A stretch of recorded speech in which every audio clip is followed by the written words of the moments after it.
Hi everybody, welcome back. And since it's officially August 1st, it's squash season. If you're growing your own squash, or if you like to eat squash from the grocery store, now's the time to get it. In my last video, I showed you all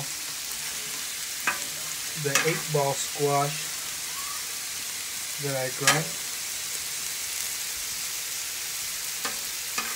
Here in New Mexico, we call this kind of squash the calabacita.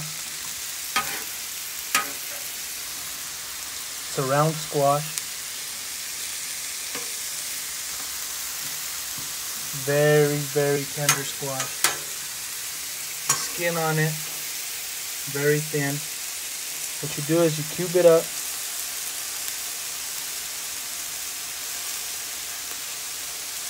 And you put it on your skillet, a little bit of oil to soften up. And this is how I like my squash. On this side, I'm just browning up some ground beef. But you could use ground pork as well. If you have some ground pork, do it. It's gonna be good.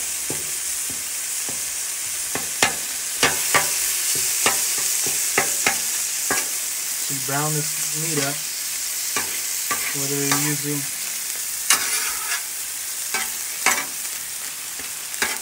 beef or pork. Sorry if I keep pausing, I'm trying to hold this and keep a good video angle and create conversation as well.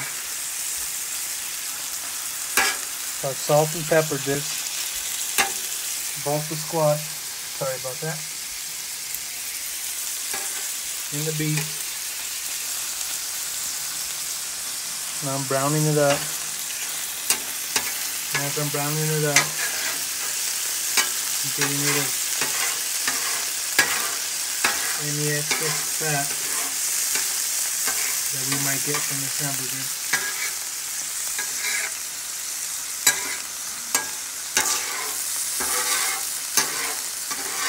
I'm just pushing it to the side, down the drain.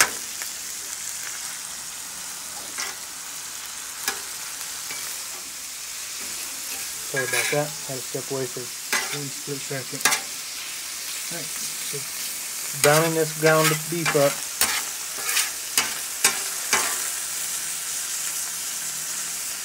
On one side.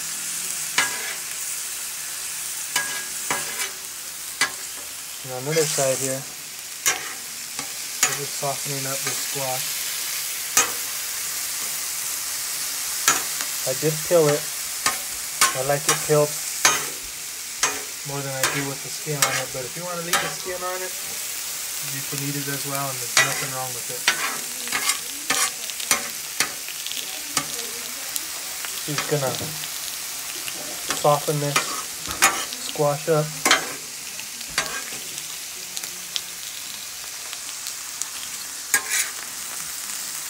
And you're gonna brown the ground beef. And if you're only doing one pan, you could do your ground beef first, and then you throw your squash in. And you just soften it that way. You're going to let that brown a little bit more, let that soften up for a few more minutes, and we'll be back. Alright. So ground beef is just about done. So what we're going to do now is just mix it all together.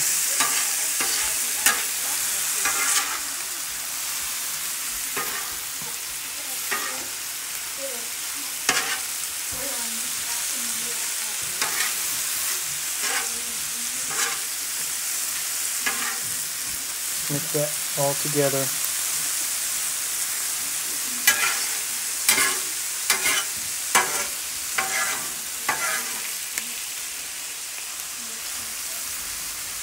Okay, just like that.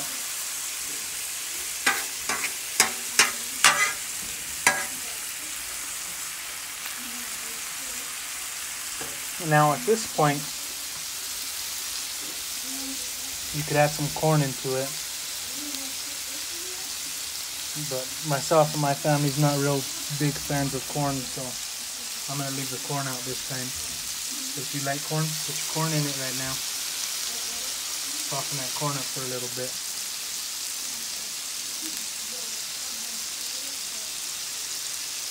Tell me what you think.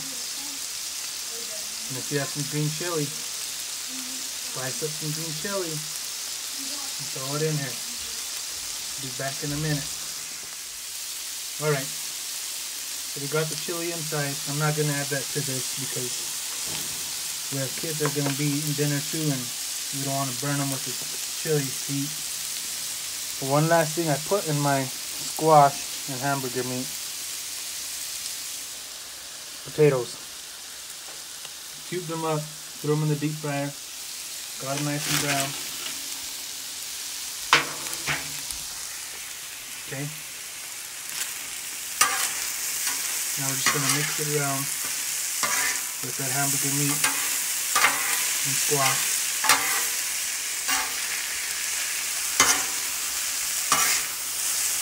And if you grow in your own garden and you're growing squash, you're going to look for ways to eat your squash. And since I'm from New Mexico, we turn everything into a burrito. So here it is. Squash, hamburger meat, potatoes.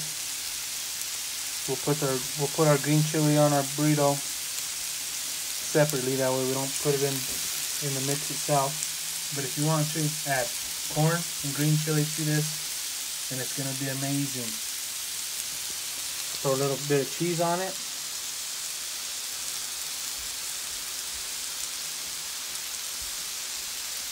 And you have yourself another meal with squash. In the last video, I showed you squash, kale, and walnuts. And that's going to be our side dish.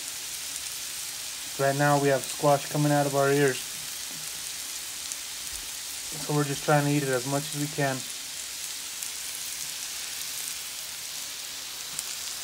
And there it is. Once again, leave a comment. Let me know what you all think and if you tried it. Don't forget to like and subscribe. Until next time, bye. Alright, here's the finishing touches. Got the green chili, potatoes, hamburger, and squash. Put it on some cheese inside of a tortilla. I made it into a burrito. Or you could just do it like my wife did. Just put it on a plate with some cheese on top, with her side of kale, squash, and walnuts. And eat it like that. There it is, everybody.